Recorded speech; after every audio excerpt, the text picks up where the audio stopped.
Hello everyone, this is Neha. Welcome back to the channel. Hope you all are doing great. तो बच्चा देखो, अभी तक हम लोगों ने बीएसटी के हमारे 10 चैप्टर्स कवर कर लिए। लास्ट क्लास के अंदर हम लोगों ने करा था हमारा chapter number 10 financial markets. Plus बहुत सारे बच्चे बोल रहे थे मैम फाइनेंशियल मार्केट के डिलीटेड टॉपिक्स भी करा दो, तो एक बार लास्ट वीडियो चेक करना, मैंने फाइनेंशियल मार्केट के आपके डिलीटेड टॉपिक्स भी पढ़ा दिए। अब आज से हम लोग स्टार्ट कर रहे हैं हमारा चैप्टर नंबर 11 मार्केटिंग मैनेजमेंट। बहुत ही इंटरेस्टिंग चैप्टर है, प्रैक्टिकल चैप्टर है, बहुत आराम से आपको समझ में आएगा। प्लस जितने भी नोट्स मैं यहाँ पर यूज कर रही हूँ, ये सारे नोट्स मैंने आपके प्रॉपर एनसीईआरटी से बनाए हैं। एनसीईआरटी रीड कर करके सारे इंपॉर्टेंट टॉपिक्स कवर करे हैं। तो अगर आप इन नोट्स को फॉलो कर रहे हो देन ट्रस्ट मी, आपको अलग से एनसीईआरटी रीड करने की रिक्वायरमेंट नहीं है। सारे इंपॉर्टेंट पॉइंट्स इन नोट्स के अंदर कवर है। तो ये सारे नोट्स आपको देखो एप्लीकेशन पर मिलेंगे। एप्लीकेशन का नाम है नेहा जांगेड़ क्लासेस। आराम से आप इन नोट्स को प्रिपेयर करो, बहुत अच्छा स्कोर कर सकते हो। शुरू करें हम लोग हमारा चैप्टर। क्या नाम है चैप्टर का? Marketing management. तो देखो, मार्केटिंग मैनेजमेंट हम बाद में पढ़ेंगे, सबसे पहले ये समझो मार्केटिंग क्या होता है। तो देखो, बहुत बार हमें ऐसा लगता है सेलिंग को ही मार्केटिंग बोलते हैं, लेकिन ऐसा नहीं है। मार्केटिंग एक बहुत बड़ा कॉन्सेप्ट है, एक वाइड कॉन्सेप्ट है। देखो, सेलिंग के अंदर जो सेलर है, जो भी मार्केटर है, वो अपने प्रोडक्ट को सिर्फ क्या करता है? सेल करता है बायर को। लेकिन मार्केटिंग एक बहुत बड़ा कॉन्सेप्ट है। मार्केटिंग के अंदर बहुत सारी चीजें आती है। जैसे सबसे पहले तो ये आइडेंटिफाई करना कि यार हमारा टारगेट मार्केट क्या है, हमारे टारगेट कस्टमर्स कौन है। फॉर एग्जाम्पल, मान लो अगर आप स्टेशनरी सेल करना चाहते हो, स्टेशनरी बनाना चाहते हो, तो आपके टारगेट कस्टमर्स कौन होंगे? स्कूल में जाने वाले बच्चे। ठीक है भाई, आपको अपने टारगेट मार्केट या टारगेट कस्टमर्स का पता चल गया। फिर आप अपने कस्टमर्स की नीड्स को आइडेंटिफाई करते हो कि यार जो स्कूल में जाने वाले बच्चे हैं, वो किस तरह की चीज़ों की डिमांड कर रहे हैं, उनकी क्या नीड्स हैं, उनकी क्या वांट्स है। उनकी नीड्स और वांट्स के अकॉर्डिंग आप अपना प्रोडक्ट या फिर सर्विस डिज़ाइन करते हो। तो आप अपना प्रोडक्ट डिज़ाइन करोगे, अपनी सर्विसेज डिज़ाइन करोगे। फिर अपने कस्टमर्स को आप अपने प्रोडक्ट के बारे में बताते हो, तो उसका अच्छे से एडवर्टाइजमेंट करवाते हो। अलग अलग प्रमोशनल टेक्निक्स आप यूज़ करते हो, by one get one free है, 20% डिस्काउंट है। तो अच्छे से अपने कस्टमर्स को अपने प्रोडक्ट के बारे में बताना, उनको कन्विंस करना कि वो आपका प्रोडक्ट परचेज करें। आप अपना प्रोडक्ट उन्हें सेल करोगे। सेलिंग के बाद में भी बहुत सारी चीज़ें होती हैं, जैसे आफ्टर सेल सर्विसेज होती हैं। फॉर एग्जाम्पल, मान लो आप एसी सेल कर रहे हो। अब अगर आप एसी सेल कर रहे हो, आपने बेच दिया, उसके बाद में भी रिपेयर मेंटेनेंस वाली सर्विसेज आपको देनी पड़ेगी। आप उन्हें क्रेडिट सर्विसेज वगैरह देते हो, कस्टमर की कंप्लेंट्स वगैरह सुनते हो। तो ये सारी चीज़ें किसके अंदर आती हैं? मार्केटिंग के अंदर आती हैं। तो इन बातों से ये तो समझ में आ गया कि मार्केटिंग एक बहुत बड़ा कॉन्सेप्ट है। So marketing is a social process. पहली बात तो मार्केटिंग क्या है? एक सोशल प्रोसेस है, क्योंकि यहाँ पर सोसाइटी की नीड्स को पूरा करा जा रहा है, हम लोगों की नीड्स को पूरा करा जा रहा है। By which individual groups obtain what they need and want through creating offerings and freely exchanging products and services of value with others। यहाँ पर जो इंडिविजुअल्स हैं, जो ग्रुप्स हैं, उनकी नीड सेटिस्फाई होती हैं।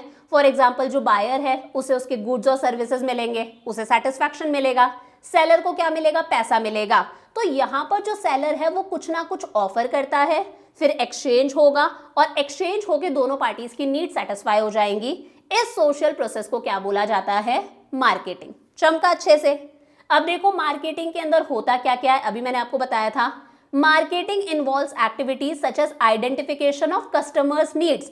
सबसे पहले आप अपने कस्टमर्स की नीड्स को आइडेंटिफाई करोगे कि हमारा कस्टमर क्या चाहता है, वो किस प्रोडक्ट की डिमांड कर रहा है, किस सर्विस की डिमांड कर रहा है।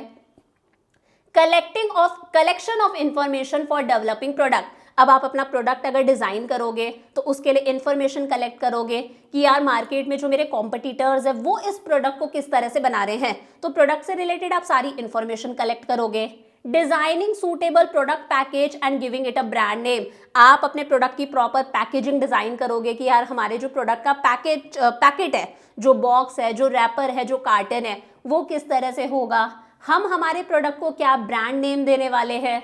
साथ में maintaining good customer relation for repeat sales, और अपने कस्टमर्स के साथ में अच्छे रिलेशंस मेंटेन करके रखना, उनके साथ में सोशल रहना, उन्हें अच्छी आफ्टर सेल सर्विसेज देना, ताकि वो दोबारा आपकी दुकान पर आए, खुद तो आए, साथ में 4 लोगों को और लेकर आए, ताकि रिपीट सेल्स हो। कस्टमर्स को बनाए रखना, कस्टमर्स को ग्रो करना, इस पूरे प्रोसेस को क्या बोला जाता है?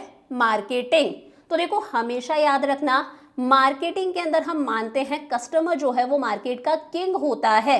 कस्टमर की नीड्स को सेटिस्फाई करना, उसका सेटिस्फैक्शन जो है वो मार्केटिंग का मेन पर्पस है।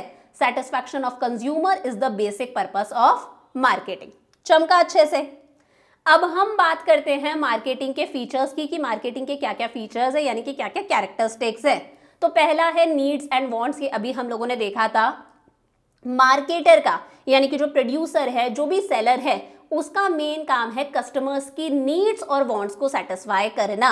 अब मैम नीड्स और वांट्स में क्या डिफरेंस है? देखो मैंने कहा प्यास लग रही है, पानी पिला दो। पानी पिला दो क्या है? नीड है, यानी कि आपकी बेसिक रिक्वायरमेंट, रोटी, कपड़ा, मकान, प्यास वगैरह, ये बेसिक रिक्वायरमेंट्स क्या है? नीड्स है। वहीं आप बोल रहे हो कि मुझे तो चॉकलेट शेक ही पीना है, मुझे तो पेप्सी ही पीनी है, मुझे तो फैंटा ही पीनी है, वो क्या है? आपकी वांट्स है। भूख लग रही है, कुछ खाने को दे दो, वो नीड है।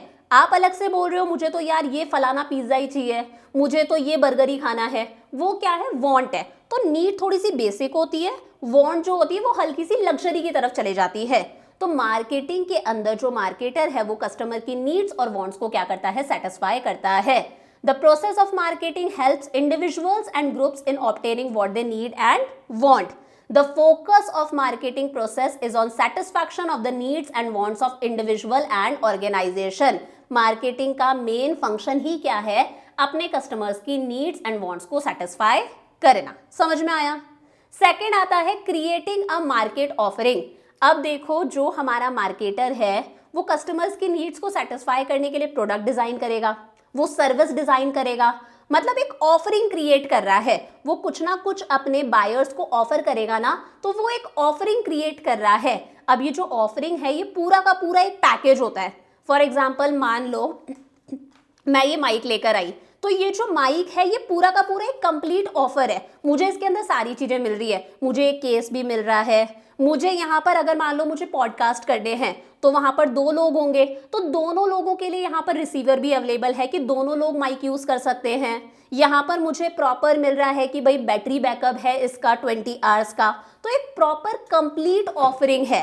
मैं इसे कनेक्ट करके भी यूज कर सकती हूँ वायर की हेल्प से, वायरलेस भी यूज कर सकती हूँ। तो एक कंप्लीट ऑफर करी जा रही है सारी की सारी चीजें। जैसे जब हम मोबाइल परचेज करने जाते हैं तो सारी चीजें होती हैं कि यार इसकी रैम इतनी है, कैमरा इतना मेगापिक्सल है, इतनी स्टोरेज है, इसकी सारी चीजें हमें कंप्लीटली ऑफर करी जाती हैं।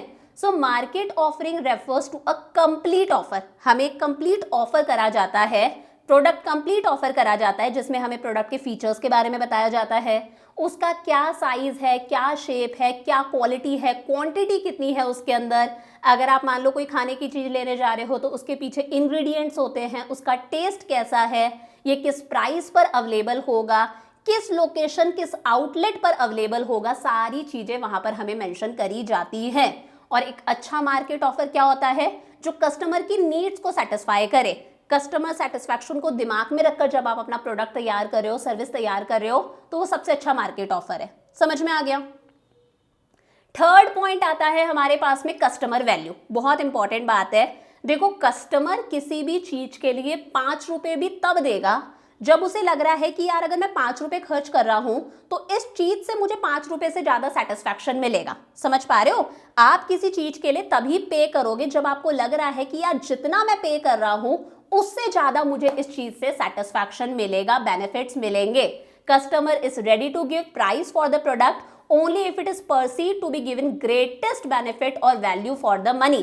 जब उसे लग रहा है कि यार जितना मैं पे कर रहा हूं उससे ज्यादा मुझे इस चीज से बेनिफिट्स मिलने वाले हैं, तभी कस्टमर उस चीज के लिए पे करेगा। और मार्केटर की ये ड्यूटी है कि वो अपने प्रोडक्ट के अंदर कुछ एडेड फीचर्स डाले, यानी कि कुछ वैल्यू ऐड करे, कुछ एक्स्ट्रा दे, अपने कॉम्पिटिटर से कुछ ज्यादा दे, तभी लोग आपका प्रोडक्ट खरीदेंगे। अगर आप कुछ सेल कर रहे हो तो आपके प्रोडक्ट के अंदर आप कोई वैल्यू ऐड करोगे, कुछ एडेड फीचर्स, एक्स्ट्रा फीचर्स होंगे ना जो आपके कॉम्पिटिटर के प्रोडक्ट के अंदर नहीं है, तभी बायर आपका प्रोडक्ट खरीदेगा। So the job of the marketer is to add value to the product so that the customers prefer it over competing products and decide to purchase it। Last point आता है exchange mechanism. अब देखो इस पूरे process के अंदर exchange होता है, एक बायर है, एक सेलर है। बायर गुड्स और सर्विसेज लेगा और सेलर को क्या मिलेगा? पैसा मिलेगा। So the process of marketing involves exchange of products and services for money और something considered valuable by the people. जब पैसा नहीं चलता था तब बार्टर सिस्टम चलता था, बार्टर सिस्टम में भी एक्सचेंज होता था। दोनों पार्टीज कुछ ऐसा एक्सचेंज कर रही हैं जिनकी एक दूसरे को रिक्वायरमेंट है। अब देखो, जब हम एक्सचेंज करते हैं तो एक्सचेंज के लिए कुछ कंडीशंस का होना जरूरी है। तो pre conditions of exchange mechanism, exchange तब होगा जब ये कंडीशन सेटिस्फाई हो रही है। पहली बात, इन्वॉल्वमेंट ऑफ टू पार्टीज, दो लोगों का होना जरूरी है। एक है बायर, दूसरा कौन है, seller. Each party should be capable of offering something of value to the other. दोनों पार्टीज के पास में कुछ ऐसा होना चाहिए जो वो दूसरे को ऑफर करने को तैयार है। सेलर के पास में क्या है, गुड्स एंड सर्विसेज है, बायर के पास में क्या है, मनी है। तो दोनों पार्टीज के पास में कुछ ऐसा होना चाहिए जो वो एक दूसरे को ऑफर करने को तैयार है। Each party should have the ability to communicate and deliver the product. दोनों पार्टीज की इतनी एबिलिटी होनी चाहिए, बायर और सेलर की, कि वो एक दूसरे से बात कर सके, अपने प्रोडक्ट को डिलीवर कर सके। सेलर बोल रहा है मैं तो चांद तारे लाके दे दूंगा, अब क्या वो वाकई में चांद तारे डिलीवर कर सकता है? प्रैक्टिकली पॉसिबल नहीं है। तो ऐसा हो कि दोनों पार्टीज अपना प्रोडक्ट डिलीवर कर सके। Each party should have freedom to accept और रिजेक्ट अदर पार्टीज ऑफर। दोनों पार्टीज के पास में फ्रीडम होनी चाहिए कि वो ऑफर एक्सेप्ट भी कर सकती हैं, रिजेक्ट भी कर सकती है। जैसे मम्मी साड़ी की दुकान पर जाती है, 15 साड़ी खुलवा लेंगी और एक भी साड़ी नहीं लेकर आएंगी, तो उनके पास में फ्रीडम है कि वो ऑफर को रिजेक्ट कर सकती है अगर उन्हें समझ में नहीं आ रहा। The party should be willing to enter into transaction with each other. दोनों पार्टीज विलिंगली ट्रांजैक्शन करना चाहती हैं, अपनी इच्छा से ट्रांजैक्शन करना चाहती हैं, खरीदना बेचना चाहती हैं। वो ऑफर को एक्सेप्ट भी कर सकती हैं, रिजेक्ट भी कर सकती हैं। सारा काम वॉलेंटरी बेसिस पर होता है, यानी कि अपनी इच्छा के हिसाब से होता है। आप बंदूक की नोक पर कोई काम नहीं कर सकते, समझ पा रहे हो? मन कर रहा है ऑफर एक्सेप्ट करो, मन कर रहा है ऑफर को रिजेक्ट कर दो। तो ये है कुछ प्री कंडीशंस हमारे एक्सचेंज मैकेनिज्म की। समझ में आया? तो देखो, अभी तक हम लोगों ने क्या क्या पढ़ा, मार्केटिंग क्या होता है, मार्केटिंग के क्या क्या features and needs and wants, creating a market offering, customer को कोई वैल्यू क्रिएट करना, और लास्ट है एक्सचेंज मैकेनिज्म। अब हम बात करते हैं मार्केटिंग मैनेजमेंट क्या होता है। अभी तक हम लोगों ने मार्केटिंग पढ़ा था। देखो सिंपल सा है, ये जो मार्केटिंग पढ़ा है इसके अंदर सब कुछ आ जाता है। मार्केटिंग की एक्टिविटीज को मैनेज करना ही क्या है, मार्केटिंग मैनेजमेंट। मार्केटिंग से रिलेटेड जितनी भी एक्टिविटीज मैंने आपको बताई हैं उन्हें मैनेज करना ही क्या है, marketing management. Marketing and management means management of the marketing function. Marketing function को मैनेज करना ही क्या है, मार्केटिंग मैनेजमेंट, ताकि ये सारा काम स्मूथली मक्खन तरीके से हो। क्या क्या होता है इसमें, चूजिंग अ टारगेट मार्केट, अभी मैंने बताया था। अगर आप स्टेशनरी सेल करना चाहते हो तो अपने टारगेट मार्केट यानी कि टारगेट कस्टमर्स कौन होंगे, आपके स्कूल में जाने वाले बच्चे, उन्हें आइडेंटिफाई करना, उन्हें चूज करना। The market has to create demand for his product so that the target customers purchase the product, keep that satisfied with the firms product and also attract more customers. उसके बाद में अपने product की demand create करना, customers को आपके product के बारे में बताना, उन्हें कन्विंस करना कि वो आपका प्रोडक्ट परचेज करें। कस्टमर्स को हमेशा सेटिस्फाइड रखना ताकि वो अपनी आपकी दुकान पर दोबारा आए और आपके और कस्टमर्स भी ग्रो हो सके। अगर आप अच्छा बेचोगे तो वो जो आपका कस्टमर है वो 4 लोगों में जाके आपकी तारीफ करेगा, आपके 4 कस्टमर्स और बनेंगे। समझ पा रहे हो? The primary job of a marketing manager is to create superior values so that the customers are attracted to the product or service. आपका जो प्रोडक्ट है उसमें कुछ एडेड फीचर्स, एक्स्ट्रा फीचर्स होने चाहिए, सुपीरियर वैल्यू होनी चाहिए। आप अपने कस्टमर्स को कुछ ऐसा दो जो आपके कॉम्पिटिटर्स नहीं दे रहे, तभी कस्टमर आपकी दुकान से खरीदेंगे।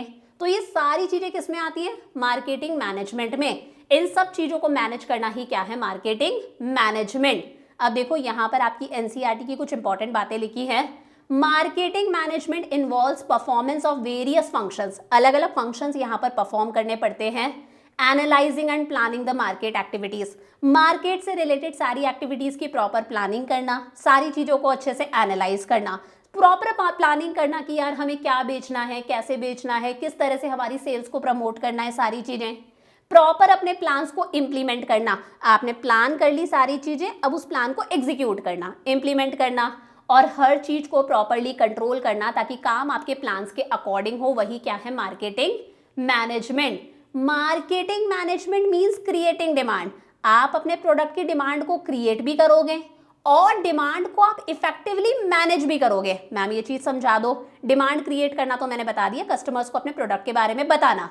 अब मान लो सिचुएशन ऐसी है कि आप प्रोडक्ट की सप्लाई इतनी कर रहे हो, लेकिन मान लो आपके प्रोडक्ट की डिमांड ज़्यादा आ जाती है, तो डिमांड को मैनेज करना भी तो ज़रूरी है।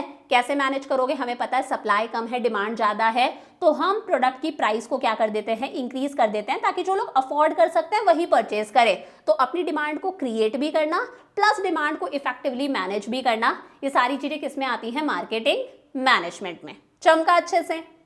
अब आता है एक बहुत important topic, marketing management philosophies. यहां से 100% आपके एग्जाम में केस स्टडी बनती है। आपके पास में क्वेश्चन गिवन होगा और प्रॉपर केस गिवन होगा। क्वेश्चन आपसे पूछेगा कि बताओ यहाँ पर जो कंपनी है, जो फर्म है, वो कौन सी मार्केटिंग मैनेजमेंट फिलॉसफी यूज कर रही है, कौन सा कॉन्सेप्ट यूज कर रही है। तो बहुत आसान है, आराम से समझ में आएगा। 5 मार्केटिंग मैनेजमेंट फिलॉसफीज हैं: production concept, product concept, selling concept, marketing concept और सोसाइटल कॉन्सेप्ट। देखो, फिलॉसफी का मतलब है अलग अलग फर्म्स जो हैं, जो अलग अलग सेलर्स हैं, उनके अलग अलग विचार हैं। कोई अपना प्रोडक्ट किस तरह से बेचना चाहता है, कोई ज़्यादा क्वांटिटी बना के बेचना चाहता है सस्ते में, कोई क्वालिटी पर ज़्यादा फोकस करता है, कोई बहुत ज़्यादा एडवर्टीजमेंट पर फोकस करता है। तो वही है कि अलग अलग सेलर्स की क्या सोच है, वो किस तरह से अपने प्रोडक्ट को बेचते हैं, प्रॉफिट्स को मैक्सिमाइज करते हैं। तो अलग अलग तरह की मार्केटिंग मैनेजमेंट फिलॉसफीज हैं। पहली फिलॉसफी आती है हमारे पास में प्रोडक्शन कॉन्सेप्ट। बहुत आसान है।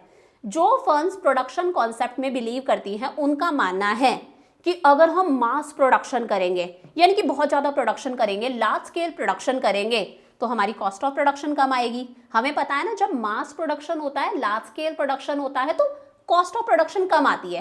पर यूनिट को बनाने की कॉस्ट हमेशा कम हो जाती है, कॉस्ट ऑफ प्रोडक्शन कम आएगी। अगर कॉस्ट ऑफ प्रोडक्शन कम आएगी तो हम हमारे प्रोडक्ट को सस्ते में बेच सकते हैं।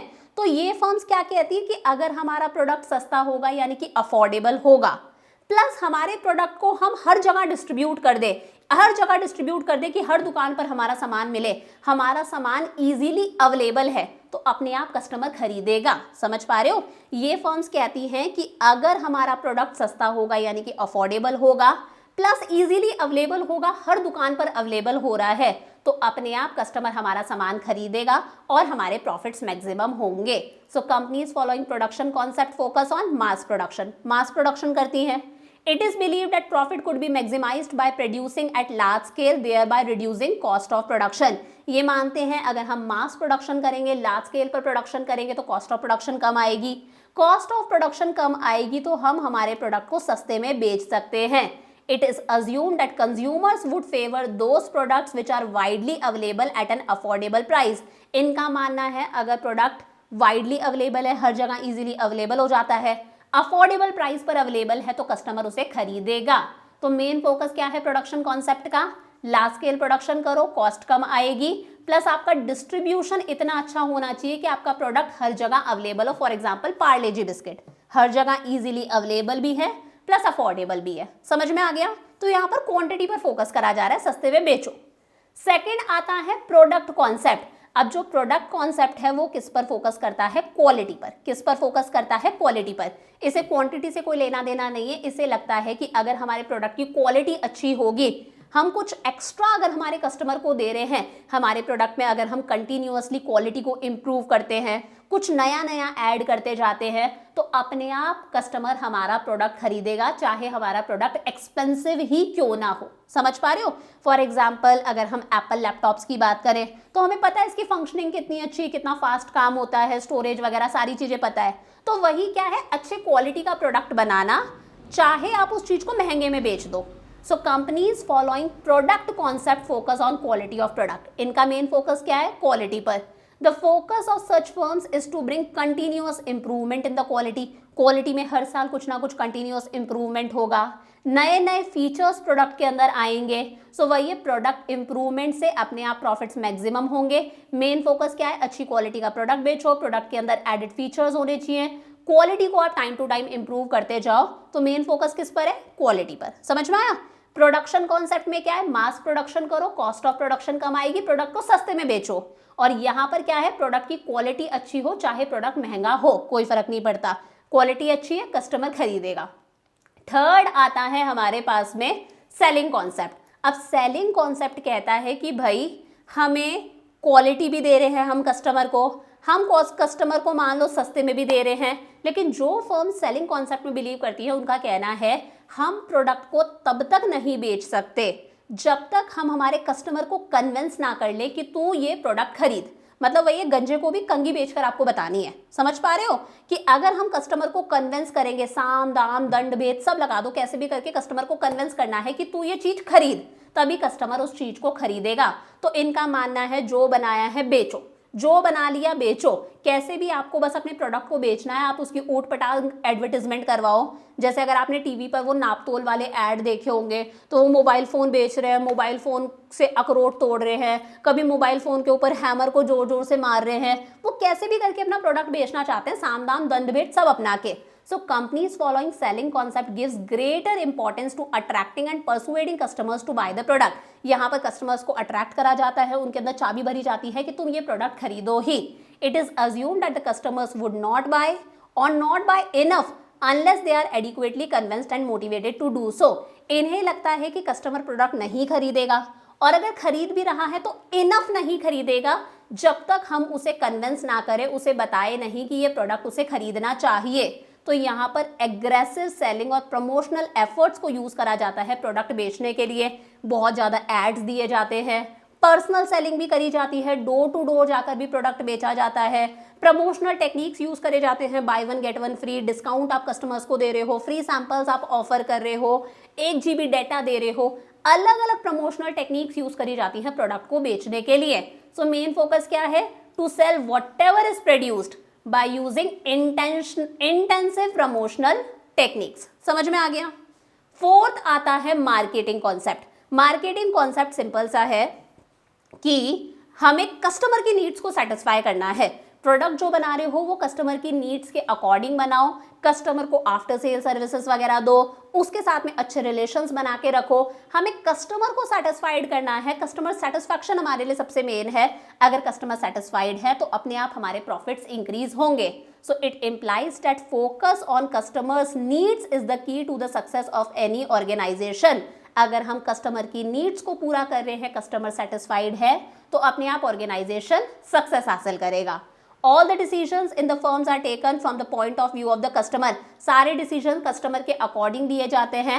एक्चुअली वही प्रोडक्ट बनाया जाता है जिसकी कस्टमर डिमांड कर रहा है। सेलिंग कॉन्सेप्ट में तो जो बनाया है बेचो, चाहे कस्टमर डिमांड कर रहा है या नहीं कर रहा। गंजे को भी कंगी आपको बेच कर दिखानी है। लेकिन मार्केटिंग कॉन्सेप्ट में प्रोडक्ट ही वो बनाया जाता है जिसकी कस्टमर डिमांड कर रहा है। सो मेन फोकस क्या है? Customer satisfaction. अब ये कैसे होता है मैंने पहले भी बताया है। टारगेट मार्केट, टारगेट कस्टमर्स को आइडेंटिफाई करना, understanding the needs and wants, उनकी नीड्स और वांट्स को समझना कि वो क्या चाहते हैं, डेवलपमेंट ऑफ प्रोडक्ट और service for satisfying needs of the target market, उनकी नीड्स और वांट्स को समझकर नीड्स और वांट्स के अकॉर्डिंग प्रोडक्ट डेवलप करना, सर्विस डेवलप करना, ताकि आप अपने टारगेट मार्केट को सेटिस्फाई कर सको। अपने टारगेट मार्केट की नीड्स को सेटिस्फाई करना आपके कॉम्पिटिटर्स से बेहतर। फॉर एग्जाम्पल, जैसे इस साल मैंने ढूंढा कि यार 12th क्लास के लिए कोई भी NCERT से BST नहीं पढ़ा रहा, सब पूनम गांधी से या दूसरी रेफरेंस बुक से पढ़ा रहे हैं। तो मेरे दिमाग में थॉट आया क्यों ना हम कुछ ऐसा दे जो हमारे कॉम्पिटिटर्स नहीं दे रहे। तो मैं आपको NCERT से BST पढ़ाने लग गई। लास्ट ईयर मैं भी पूनम गांधी से पढ़ाती थी। तो वही है, और ये सारा काम प्रॉफिट पर करना, क्योंकि हम समाज सेवा तो कर रहे नहीं है। एट दी एंड हर किसी को अपना घर चलाना है, तो प्रॉफिट्स भी अर्न करना। ये क्या है? मार्केटिंग कॉन्सेप्ट है। और लास्ट आता है सोसाइटल कॉन्सेप्ट। ये इसमें एक इंपॉर्टेंट बात आपकी NCERT में गिवन है कि ये जो सोसाइटल कॉन्सेप्ट है ये मार्केटिंग कॉन्सेप्ट का ही एक्सटेंशन है। मतलब मार्केटिंग कॉन्सेप्ट को ही अगर आप थोड़ा सा और बढ़ा दो तो सोसाइटल कॉन्सेप्ट आ जाता है कि माना आपको कस्टमर की नीड्स को सेटिस्फाई करना है, कस्टमर सेटिस्फैक्शन सबसे मेन है, लेकिन फिर भी ये सारा काम जो है वो सोसाइटी के एक मर्यादा होती है, एक एथिकल बाउंड्रीज होती हैं, उनके दायरे में होना चाहिए। आप कस्टमर की नीड्स को सेटिस्फाई करो, भाई कस्टमर तो ड्रग्स भी लेना चाहता है, ड्रग्स थोड़ी ना दे दोगे, सोसाइटी के लिए अच्छा नहीं है, उसकी खुद की हेल्थ के लिए अच्छा नहीं है। कस्टमर तो टबैको सिगरेट भी लेना चाहता है, बट उसकी हेल्थ के लिए तो अच्छा नहीं है, सोसाइटी के लिए तो अच्छा नहीं है। तो आपको कस्टमर सेटिस्फैक्शन देना है, लेकिन आप ये भी ध्यान रखोगे कि हम सोसाइटी को भी दिमाग में रखें। एथिकल सोसाइटी की एथिकल बाउंड्रीज एक मर्यादा है, हम उसे क्रॉस ना करें, उस बाउंड्री को क्रॉस ना करें। हम कोई ऐसी चीज बना के ना बेचे जिसकी वजह से एनवायरनमेंट को नुकसान हो रहा है, पॉल्यूशन हो रहा है, डिफॉरेस्टेशन हो रहा है, नदियों का पानी खराब हो रहा है। उन सब चीजों को हमें दिमाग में रखना है। So societal marketing concept is the extension of marketing concept, उसी को स्ट्रेच कर दिया as supplemented by the concern for the long term welfare of the society. लेकिन साथ साथ में आपको सोसाइटी के वेलफेयर के बारे में भी सोचना है। अपार्ट फ्रॉम कस्टमर सेटिस्फैक्शन, वो तो आप सोच ही रहे हो, आपको सोशल अटेंशन भी देनी है, आपको सोसाइटी का एक एथिकल बाउंड्रीज है उन्हें दिमाग में रखना है, इकोलॉजिकल एस्पेक्ट्स को दिमाग में रखना है कि एनवायरनमेंट को हम नुकसान ना पहुंचाएं, नदियों को नुकसान ना पहुंचाएं, डिफॉरेस्टेशन वगैरह ना हो। Some products bring harmful effects on environment, हमें पता है, तो हम कस्टमर सेटिस्फैक्शन के पीछे ऐसा नहीं है कि हमारे एनवायरनमेंट को नुकसान पहुंचाए। सो मेन फोकस क्या है, customer satisfaction within ethical and ecological boundaries of our society. काम जो है वो हमारी सोसाइटी की एथिकल और इकोलॉजिकल बाउंड्रीज के दायरे में रहना चाहिए। समझ में आया? सो आज की क्लास में बहुत कुछ हम लोगों ने कवर कर लिया, मार्केटिंग कवर कर लिया, मार्केटिंग के फीचर्स कवर कर लिए, मार्केटिंग मैनेजमेंट कवर कर लिया, पांचों फिलोसफीज कवर कर ली विच इज वेरी इंपॉर्टेंट। तो अब आपको यहाँ तक अच्छे से पढ़ के रखना है। प्लस अगर आपको ये नोट्स चाहिए, ये सारे नोट्स आपको एप्लीकेशन पर मिल जाएंगे। ऑल दो पेड नोट्स हैं, पेड नोट्स इसलिए हैं क्योंकि प्रिंटेबल पेड नोट्स हैं। आप इन नोट्स को डाउनलोड करके इनका प्रिंट आउट बहुत आराम से निकलवा सकते हो। सो प्रिंटेबल नोट्स हैं, अगर आपको कोई डाउट पूछना है आप एप्लीकेशन पर मुझसे पूछ सकते हो। तो यहाँ तक का अच्छे से पढ़ के रखना। अगली क्लास में हम इसी चैप्टर को कंटिन्यू करेंगे और जल्दी से इस चैप्टर को कंप्लीट करेंगे। So I will see you tomorrow. Lots of love, bye bye.